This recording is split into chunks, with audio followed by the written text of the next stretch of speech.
What is, I think, more surprising to me more than anyone else is in 1 year was able to make more than a neurosurgeon, a plastic surgeon, cardiologist, an anesthetist, and the CEO of NHS combined.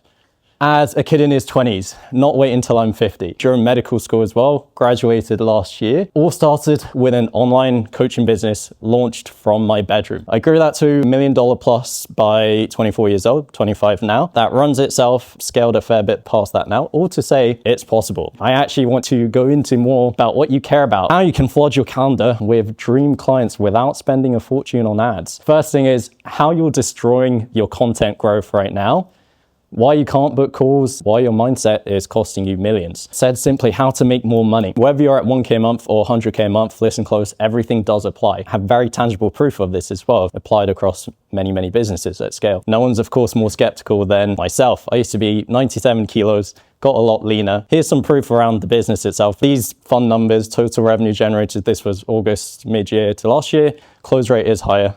Do not judge me. Do not judge my team, please. It's 65. 47,000 DMs that were sent. That was across the year. 5,726 calls booked. It was a lot more than this. So it's about 65K DMs and it was about 6.5 calls booked. They were split across profiles. This is go high level, it's our CRM. Fun Stripe screenshots, of course, the cringiest way possible. These are from last year, and then this is mid-year to this year on the fitness businesses. So what do I actually sell? Online coaching. Next, how do we actually get leads? IG into DMs and then a call booking funnel. Now, Meta, we use ads for. We really did not push heavy into it until a year and a half ago, actually. So we never really need it. We still don't rely on it. In fact, we don't use any now. We scaled with setters before we did ads. Systems, how it works, message, call booking, call taken, cash collected, every single role, every single person in our company has an SOP. They know exactly what to do. So that's a standard operating procedure. No one should be able to go into the business with having 100% responsibility for using their own brain, I should say. So everything is listed out. These are all the fun numbers that we track. Margins are around 63%. Broke down every single one of these numbers in a YouTube video, so I won't bore you with that now. How the team did look like is scaled past this now. There's me. Everyone in blue has access to me, is able to message me. Ops manager absorbs pretty much everything through the setter manager, through setters. There's about 6 now. Coaching manager, closers. That's what the team looks like, just so you have full transparency. Calendar as well. I track my time every single day for the past 4 years. The highest leverage move I've ever done, by the way. If you're not using a time tracker, I'd highly suggest. How would this affect your business? Explode your following to 150K plus in record time. So my IG was 150. Things go up and down after viral posts blow up your accounts. These posts more specifically are just the highest revenue generating that we've been able to track back into. Story views as well, so 20K, 15K, 25K. Portfolio accounts we have, I own 75% of these as well. What I'm about to talk about actually works. We actually use the exact same strategy across all accounts. There's hundreds of thousands of story views on this for a good reason, and there's millions and millions of views on Reels. Women's accounts we have as well. Also, lots and lots of followers. Adult photo accounts as well. 1.3 million on YouTube, TikTok, Snap, as well as IG, of course. So lots and lots of followers doing the exact same things. Let's play a game. Thumbs up is a yes, or shout out yes. Thumbs down is a no. What's the most important thing to grow on social media? Time you post. Thumbs down. Hashtags and captions you use. All right, thumbs down. Video and audio quality. Lots of thumbs ups. Interesting. Thumbs down. Okay. Doesn't count your video. Hook, first few seconds. Thumbs down. The value you give. Guys aren't looking so confident anymore on this. Posting consistency. We have a very uncertain audience. All right. It's account health. The answer is account health. Now, the reason why I say this, I'll go for exactly why, and this is probably, even across our portfolios, the thing that they're most protective about in 50 different ways. So I'm gonna actually go through exactly what I mean in a second. How does the viral algorithm actually work? You have a pyramid of importance in terms of what actually matters for social media growth. Number one, as a lot of people know or should know, watch time. IG, any platform, they want you to spend as much time on the platform as possible. So everything that extends that period of time, they like. Shares. So shares technically increase watch time. CEO of IG kind of said this already. As a side note, I did actually get on a call with Meta, Reels create a narrative, something I got invited to. Everything that they've mentioned, everything does align very heavily as well. So this was from Meta themselves. Profile visits is the next one, because more people that click on your profile, the more likely they are going to watch more videos, which once again increases watch time. DMs. How many people DM'd you? Because the more likely they are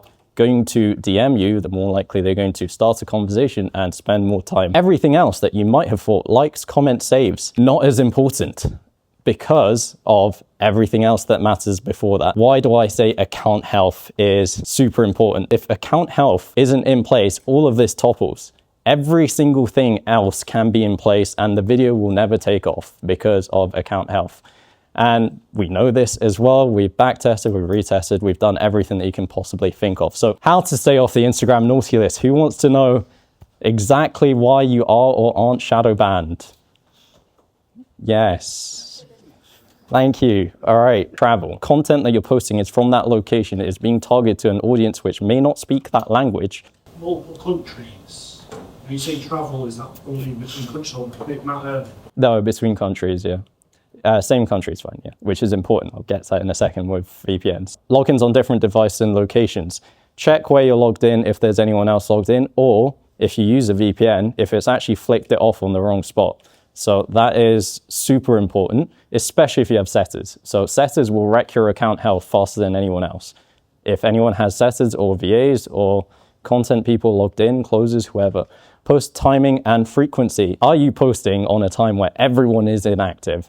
If you consistently do that, you look like a bot. Restricted hashtags, keywords, content posts which aren't appropriate. The most obvious one. You can check this, the help status. If these aren't green ticks, you have a problem. You've already been shadow banned from the start. Someone's shadow banned, okay. Everyone's finding out they're shadow banned or what? Check your phones after, because there's so many things I'm going to tell you to check and get back to. Check after. I will send you the presentation. Ghost followers. So if anyone's bought or had bought, someone else bought them into their account, how the algorithm works, it pushes it out to a percentage of your own audience first. If it's pushing it out to a bunch of people who are dead and aren't able to engage, every single post is said to be dead by IG, so it won't push it out to anyone else. Easy way not to go viral. How to fix account health. Don't talk about ghost followers, but basically get a VA, use a tool to essentially filter out ghost followers, remove them all. Use a VPN, especially if you have setters. Make sure it's in the same location and double check it's in the same location by going back to where you're logged in. That's what the setters send to you, a screenshot of proof on their logins, on their good morning message when they log into Slack. If you travel to another country, would you use a VPN? 100%, yeah. Yeah. Does it have to be the same IP? Like the very same, or can you say like Manchester, England? I mean, yeah, when we used dedicated IPs, it didn't make much of a difference. We were fine. It doesn't have to be, no. Next thing is GPS spoofing. So especially on the phone that is posting. I have 3 phones with me. Team has 2 on them as well, mainly because every single time that a content person is posting, they have to be in the location that you want your stuff targeted in. So all my accounts are in the US, everyone's accounts are in the US because that's where our audience is. It takes about 2 weeks to reset. So Tenorshare iAnyGo is where you actually get the spoofing app from. If anyone is traveling, let's say if you're in the UK and you're posting in the UK and you live in the UK, you're fine. Posting timing, frequencies, and consistency. Post timing does matter. There are 2 situations. I'm putting like very vague follower numbers on this. How big is your audience? How small is your audience? If you have more than 3K followers, you always post based on whichever place you actually want to reach. So let's say you're trying to reach the US, you're GPS spoofed in the US.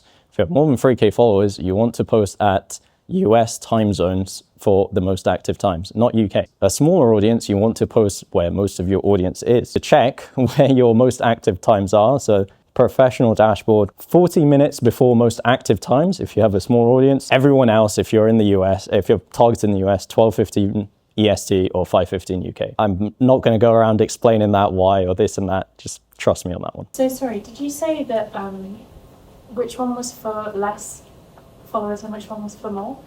Most active times for less. So if you have a smaller audience, you want to post for your audience. If you have a slightly larger audience, post for growth, because regardless, it'll get pushed out to a wider audience faster. Times I found consistently work well for me on TikTok, tested and backtracked, it was these. If you guys are posting on TikTok. TikTok, side note, is a testing platform. I wouldn't say it's a great lead generation platform, but it's a brilliant testing platform. I mean, we have an account under us with 1.8 million followers, never once used it for lead gen, ever. because the amount of shit you have to filter through is just not worth it for high ticket space anyways. So when I did get this email to jump on Meta's call, what did they actually say? The whole idea of consistency is about consistency flow, not necessarily you have to post 3 times a week, 5 times a week, 6 times a week, or whatever is best. They said quite specifically, if you are posting 4 times a week right now, then that means you should post 4 times a week again and again. So 4 times a week and then twice a week, then 6 times a week does not improve your chance of going viral. Now, if you're posting 6 times a week now, going down from 6 to 3, then 6 again is also not good. They want consistency, so they want accounts to push into. Does that make sense? Or, all right, cool. If I were you, I would start with 3 to 4 times a week if you're not doing that already, and then ramp up to every single day. Now, this is more specifically if you're struggling with staying consistent on posting. Why most people can't grow, in my opinion, your content sucks. So I'm not saying you're not giving out valuable information, but on IG to grow valuable information isn't enough, as much as Hormozi likes telling you that. There is so many different factors that play into a content piece going viral and taking off or not. And I'm very specifically excluding anomalies. Please do not use anomalies to build any biases around this worked because this person did this and this person grew, or this worked because this person did this and this post got 10 million views. That does not count. That is not a strategy to grow on IG, especially if you're saying like, okay, if you can do this for yourself, can you do it across 10 accounts? Can you do that same thing again across 10 accounts? Probably not the best strategy to follow if it's not. You always want to go for what is the most reliable strategy if you're investing a big resource, time, into making content. Research. Go on TikTok, search in a keyword, press the filter button, go by like count for this month. That is what is working for the algorithm right now. So then you can find the videos and recreate it as closely as possible. Don't copy it directly, reword it and remake it. Go into accounts, go lower to the bottom on the account section on IG, then their highest performing posts, if you look into real section, is usually what you want to actually recreate off of. Of course, add your own twist into there as well. This is more specifically to grow, right? When you're at the beginning stages to grow, there is no such thing as brand and identity and being an influencer, because no one's seeing anything. You have to assume no one knows who you are. Every single post is to make sure new people come in. And then inspiration as well. So you can go in professional dashboard, inspiration, there's some good posts there. You will pick out exactly what works best based on what you actually can and will most efficiently make at the start. What you don't want to do at the start is put a bunch of time into one post and then a bunch of time into another post, because that is gambling your time. You want to be able to split test as efficiently as possible. Stop filming and editing like a 5-year-old. Second best move to make sure that you're setting yourself up to go viral. There is a no-go zone. Captions go into this zone. People can't see this. This gets covered or it just looks shit. Don't do that. Rule of thirds. Your eyes go in the top third, your captions go under your chin, the image goes here. The reason why is people are choosing whether they look at your face or look at your captions. If your captions are here and your face is here and you're talking, you're asking the viewer to decide where they actually want to look. And when you do that, you lose engagement. And when it's such a competitive scrolling platform, very hard to compete. Arm's length test. Too many people have very illegible text on their screen. So if you put your text this far out, if you can still read it, then great, you're good to go.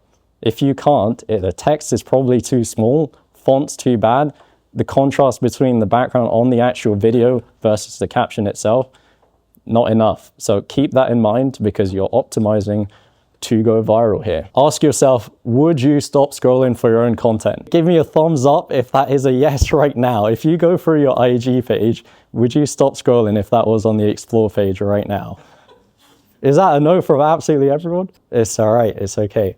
I'll tell you why. It's because nearly everyone's hooks suck. From here are my top 10 exercises I like to do in the gym to I've spent 3,650 hours in the gym to build 50 pounds of lean muscle. Here are my top 10 exercises you have to be doing yesterday. Why does that actually work? You have some cost narration there and social proof in the first 3 seconds. So no one's waiting for your, here are my top 10 exercises, just like pretty much every single other person in the room here today. Something that's polarizing, a 3 to 5 word title. Keep these short. In the first 0.0 seconds of the frame, the title has to be there, because always think about it like this. Imagine the video doesn't load. So if the video doesn't load and it was just stuck on the first 0.0 seconds, would you actually wait for the video to load to actually watch the whole video? If not, then it's not a good first 3 seconds already out the gate. You've already lost. Always make sure this is ideally polarizing, and then the title is very readable. Here are my favorite bicep workouts you can do at the gym. Very unique and original. Your girl's laughing at your twig arms because you're still doing curls like a 12-year-old girl. Here's how to get Arnold arms with 3 exercises you've never tried before. Which one would you stop and watch instead of scroll? Controversial plus desirable statement. These are frameworks which you can use, just apply it to whatever niche you're in, change the words a bit. Use ChatGPT even if you want. Comment baiting, the next big one that no one really usually uses. Make a noticeable mistake because you want more comments. 5 fingers when you're saying top 4 Arnold chest workouts. If you put a picture of Sylvester Stallone instead of Arnold, you are going to get more comments. There is a mistake here as well. Now that you have more leads, then you can handle why are you still not making money? Because your DM conversations suck. Businesses doing over 100, 150K a month, their DMs still suck. And they have teams of like 5, 6 setters, which had absolutely horrible first message conversion rate, which is absolutely dreadful. So when you have more leads, which you will do after you fix all your content, then you will have more messages, which go into calendar bookings, which go into calls, which go into cash collected. What's going wrong here? You're burning all your messages. You're sending shitty messages. Because those conversations aren't great, they're not showing up for the call. The whole goal of lead generation appointment setting is to book qualified sales calls which show up. That is the entire goal. So qualified being a key statement there, show up being another key statement there.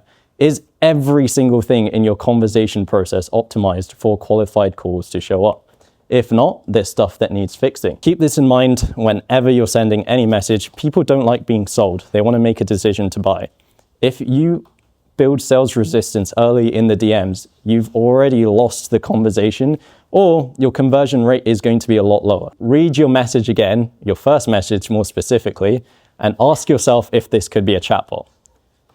If it could be a chatbot, you really shouldn't send it. And this is from now, actually in total, over 120, 130,000 messages sent. Has anyone sent a message where the first message says, appreciate the follow, or thanks for engaging with my content? I'm curious, what content do you want to see?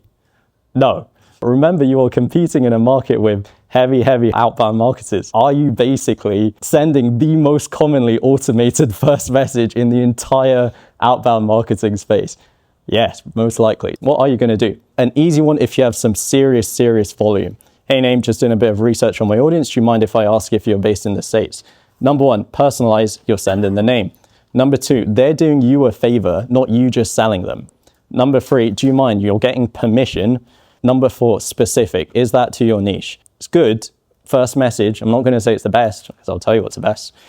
This is a kind of good first message if you have serious volume to go through. Let's say you have 10,000 people that you need to unsend your entire conversation because you've just realized today in the last 10 minutes that you've been sounding like a bot and burning every conversation. Now, if you're going back and unsending about 10,000 messages, then you send something like this. A much higher converting one, pretty much anyone that has under 10 to 20,000 leads to go through to send a message to should be sending this to every single public profile. If their profile is public, you send them a photo from their account. When I say send them a photo, you click on their photo, you press the direct message button, you click the search bar so their name pops to the top, and then you click on their profile and send it. Make sure that it's impossible to automate. Permission as well. Justify the question. Don't sound like a weirdo. That's an easy way to bend the lead as well. Always justify the question. This is how you don't sound like a weirdo. Now you're gonna say like, oh, I couldn't send this because their profile is private. Say something about their profile photo, say something about their bio. Make it absolutely impossible for it to be automated.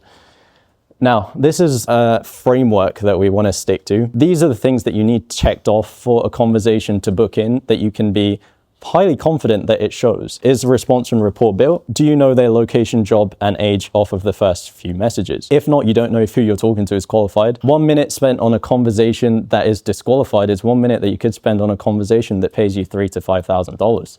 So always be efficient in your DMs. Situational question, problem question, you don't want to send more than one of each. Implication, is there a cost of inaction in that message? If anyone is sending a message to book a call without a cost of inaction question, our setters would be flagged to be reviewed, because this is super important. If that is not there before a call pitch, then we already know that they're going to be ghosted or it's not going to book in. Needs payoff, that's essentially your solution. So that's your call offer. Remember, DMs is sales. If you look at it as you are selling a call offer, you're trying to get an hour of their time, then you will convert a lot higher. Is there any value sent? Have you sent a PDF? Have you sent any long form piece of content? Have you sent a VSL? If not, there is no reciprocity. There is no value to be asking for a call for. We're trying to build an SOP, a framework around what you can book calls most consistently with, so you're not guessing why your bookings are up and down. Follow-up, has there been enough follow-up? Finance qualification, has there been a finance qualification if they were disqualified? Have they been disqualified properly to find out finances first? Have objections been handled? You have to like objection handling just as much in DMs as well. And then call booked, whether you're doing 2 call closes with triages or not. Another bit, this is why most of your calls don't show up. There is no nurture sequence between the DM booking and the call taken, especially if if a call is booked after 2 days, they get put on an extended nurture sequence list. So they should be sent at least a long form piece of content, PDF, some guide within the 3 days of them being booked. Another thing as well, if you're booking further than 2 days away, you're already shooting yourself in the foot. If you feel like you have to because of call slot availability, then backtrack, like have all your conversations that have been booked been qualified hard enough before they're being booked, before you say that you have to book them over 2 days away because of availability. If so, then are you call grading them as well? If the call isn't graded based on quality, then you also don't know if you can double stack a call or not. You can double book calls as well. You kind of need to double book calls at certain points, so you're not pushing a lead who could possibly pay $3,000 3 days away. KPI mastery. If you have setters or if this is you, this is pretty much what we've seen as a standard as to targets that we should be aiming for. 4-hour shift is 3 to 4 book calls. First one is to clear ongoing messages from the previous shift, 20 new outbound sent, break 5 minutes, 60 outbound, respond to ongoing, 60 outbound, respond to ongoing, follow up, at least 60 ghosted convos. We literally scroll for 24/72. And then we have sheets for other stuff. But this is pretty much a standard KPI. Any new setter that comes in, they're always on 2 weeks probation. We are testing them on commissions before they actually have a job and get paid a base as soon as they out-earn commissions anyways. You can keep anyone and yourselves very accountable to this on a daily meeting every single day. 30-minute to Google Meet share so they don't block up your Zoom. Download an extension called Mute Tab so they don't unmute themselves after. You leave them up and sharing for the entire shift. That is accountability that can't be matched by pub staff. The reason why I'm still banging on about this is because until this is done, then you 100% know you have a messaging problem. Before you start funneling a bunch of leads into a system that isn't working, fix this. This is like what you actually have to fix. Source priority, ongoing conversations first, inbound continued, warm outbound until targets are hit, of course. This is the source order that we go through. New followers, story views because they expire, so 24 hours. Poll votes we go next. Story views are prioritized over poll votes because poll votes you can check in your story archive the next day still. Story views disappear. Side note about story views, the most engaging people are at the top. Comments, old followers, follow up, and then it's back there. Cold outbound into likes outbound is last priority because you don't want to get an action ban limit because you have 100, depending on your account, most likely 100 to 150. So stay away from cold outbound. That means other people's account, anyone that doesn't follow you. So anyone that doesn't follow you, be super careful with that unless you have like a very high ticket, let's say B2B offer, then like you can get away with it because the lead value is that much higher. Rinse and repeat this with the KPIs we just talked about. Data tracking, pretty much exactly what should be tracked by every single setter. If you are setting, you are a setter. Call offers made, calls booked, outbound messages sent, follow-up messages sent. Responses from that. Are your follow-up messages good enough? Are your outbound messages good enough? How you know your first message response sounds like a bot and isn't working, how we've retested it hundreds of times actually now, is this: responses from outbound and follow-up. If this is under 15 to 18% inside the first shift itself, then you have a first message problem. In a 4-hour shift I'm talking about, we always split setters to 4-hour shifts or 4-hour 2 hours. By the way, I gave you some examples that isn't applicable like directly to everyone. You have to retest that again and again. Ongoing conversations continued. If you have, let's say, a setter working 8 hours and they've had 10 ongoing conversations, less than 50 outbound messages sent, 50 follow-ups, they're bullshitting their hours. They're either working another job or they're not actually doing the work. Having a setter in your count, be very, very careful that it doesn't give you a false sense of security that a job is being done when it's not. The first person that has to be accountable for that is you, because you should be on a call every single day so you know exactly what they're doing until they don't need you. Every single day. I did every single role in my business for 3 years, 8-10 hours straight at volume for a long, long time during medical as well. So you have time to do it. You know that this is something that will work. Very much worth keeping your setter accountable, especially messaging, because it is literally front line of your business. There's no point practicing sales calls when you aren't booking calls. Focus on priorities first. There's times to go into certain things. Don't focus on apps and check-ins and websites and all this stuff to make your product the best in the world. The only way you can make your product better as well is if you have feedback from people who go into the system, enough people that go into the system to test you and tell you it's shit to change it. Everything else is your opinion. Monthly averages, weekly averages. Side note, if you're trying to hire from Philippines as well, this is where this kind of stuff comes in very, very handy. Because what you may know, if anyone has hired from there, is that Philippines has many power outages and many days off. We don't accept that. More than 100 setters have gone through our business from every single location. Their monthly averages go down because of their power cuts, regardless of how good they are and how hardworking and how much you like them. That doesn't matter. This is a business. It's literally a numbers game. Play the game until you are able to play the empathetic card to be the nice CEO that everyone likes to be, right? Not to sound like a dickhead, but like it's just true. For calls booked, we track the date booked, the setter, where they came from, which ad, the age, country, job, when they're booked for, any notes, and then status is here. And then first book take. Yeah, go for it. Is this done manually? With the setter does it, yeah. After the call books. You can pull from ManyChat, Google Sheets integration, name, email. We use Go High Level, we don't use Meta Business Suite and ManyChat. Raise of hands, who's sending a calendar link to book their calls? Okay, I will double your offer conversion in 1 minute. Do not send calendar links to book calls. You're welcome. Offer 2 times. Offer 2 times for the next day. We've tested again and again the difference. If we go back to my magical sheet, between call offers made to calls booked, between a calendar link sent and 2 times sent, 50% conversion higher across I don't know how much volume.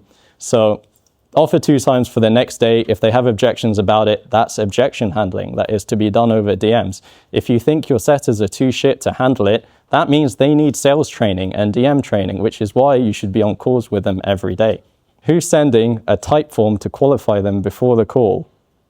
Don't do that either, dependent on the volume. You can ask qualification questions as much as you want over message and you'll get a better response. And you can ask it in a way that doesn't build sales resistance before the call. Finance qualification, which we went through those bubbles earlier. Not to sound very condescending, I just realized how I sound, but super, super important points to keep in mind. You said don't send them a calendar link. So if you give them 2 times, once they pick the time, how do you then make sure that they send them a link to the call? And we say, also, what's your email and WhatsApp number?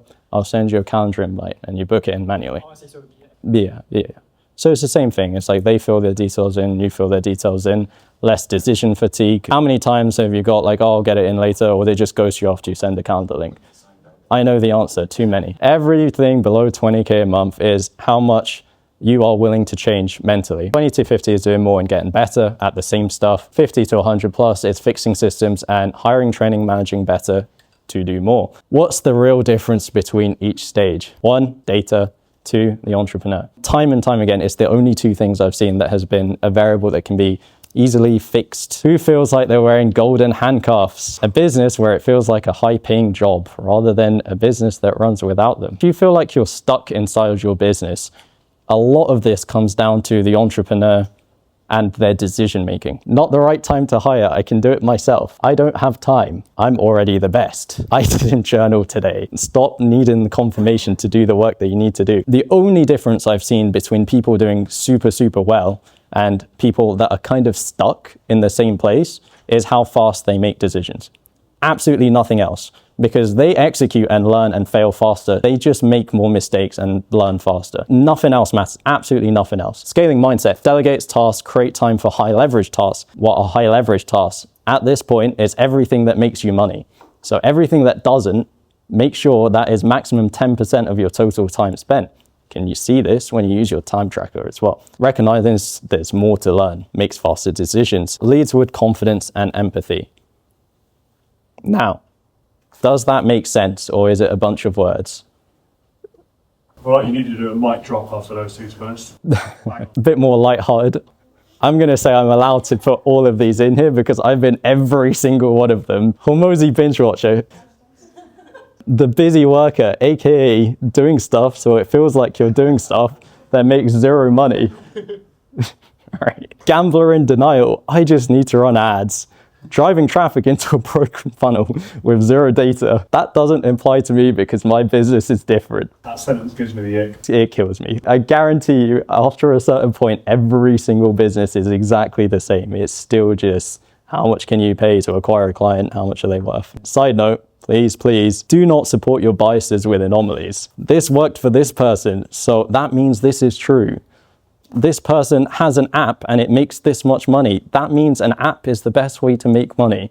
Or this person still does coaching and makes this much. That's not how it works, right? You do not try and justify what you feel like doing with certain situations from other people. Okay, let's take a very, very direct example. Alex Hormozy, I'm just saying it because I'm assuming everyone knows him, right? Alex Hormozy, does anyone actually know how he actually made his money? Who thinks it was content? Who thinks it was giving value to their audience?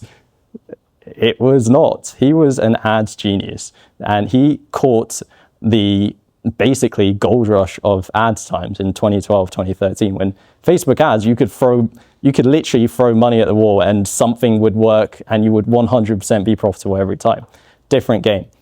Now, that doesn't make, let's say, content something that isn't worth focusing on, as you can see from what I kind of went through. Just be very, very careful with this. Back to stereotypes. The scaredy cat. The full-time limiting belief expert. I'm just not good at sales. It's not my thing. My favorite, the over planner. I need a 36-month goal written. There's nothing wrong with goals. The lifestyle story poster. Just did my client check-ins today. Here's the same meal I prepped again. I'm disciplined and you're fat. That's just keep in mind, be intentional with your stories, especially at the beginning when 100% of your goal is to generate leads because you're trying to bootstrap the cash. Imagine every single minute at this point you're spending, you have to make money. If you had a gun to your head and someone said you have to make another 50 grand in the next month, it's like you'd be very, very intentional around the time you're spending on what and what you're putting out. Make sure absolutely everything is optimized to make money. And if you think like that every single month, very, very hard not to scale. Me personally, I either made it before med school or I'm stuck. As soon as you go into NHS, you're trapped. You either make it out and you are able to scale out, or you are stuck in a 9-to-5 for the rest of your life where workload is horrible, pay is horrible, and you don't choose your own life anymore. As soon as you lose your freedom, you have less bandwidth to make decisions, which is why I've been so big on getting yourself out of stuff that you shouldn't be doing, because that was the only way I managed to actually get through med school, number one, because it was not easy, but also best move to scale the business. As soon as you buy back time, you will realize that you have more bandwidth to make clearer decisions that actually scale the business. Until you buy back time, you are essentially going through the same rat race every single day. If you're going in, you're like, fuck, I have to do client check-ins again, or I have to reply to these messages, or I have to send these DMs, and nothing changes. Doing the same thing again, expecting a different result, which is insanity. That being said, at the beginning, it is a lot more work before it is less work. I actually think nearly everything 0 to 10, 0 to 20 even, you just need to do more. What I remember doing, it was just the disgusting amount of hours that's needed to be done at the start for you to get better. How aggressive can you be in terms of collecting as much cash as possible? So George went over stuff on resigns, referrals, how you can get cash today. I don't think he emphasized enough. That should actually be every single month. I don't care what you call it. Call your program name something else, phase 2, evolution, solution to, or Christmas, New Year's, whatever it is, if someone had a gun to your head, what would you do? Would you send a message and be like, hey, I have this thing, do you want to sign up? Would you send a voice note, making sure that you have the best chance of response? Even better, what I have my sales team doing right now, they cold call every single client, every single month. We have a retention rate of 80% plus, just a side note. They're being sold every single month because we know we are good at what we do. And the longer they stay on, better results we can get them. Be very, very mindful as to what you may believe to be true. Just do everything you can possibly do at this point. Rethink and re-strategize, and don't be afraid to pivot. Don't let the sunk cost fallacy trap you. Sunk cost fallacy is essentially cognitive bias in terms of doing something more because you've done it before, staying in a toxic relationship because you've been together for so long, making more and more content the same way because you've done it before, doing DMs the same way because it's easy. The more difficult stuff that you do right now, the faster your business will scale. Everything that you don't want to do is what you should do right now. The most uncomfortable thing, think about it, probably have a list of things to do. And you may reach for the thing that you really want to do, but I can urge you from anything that I can tell you right now, do the thing that you don't want to do the most in the first hour, second hour, third hour. Do whatever you want after that. If you can do that every single day, you will scale. Entrepreneurship is a journey of mistakes. I've invested over 100 grand into mentors to realize it wasn't as good as I thought at every single stage. So if at any point you feel like you know everything on anything, then you are setting yourself up for failure. I promise you, I very, very much feel still lost on a lot of things. You cannot lose when the goal is to learn. Growth only comes to those who risk the lesson. And that's it for me. Thank you.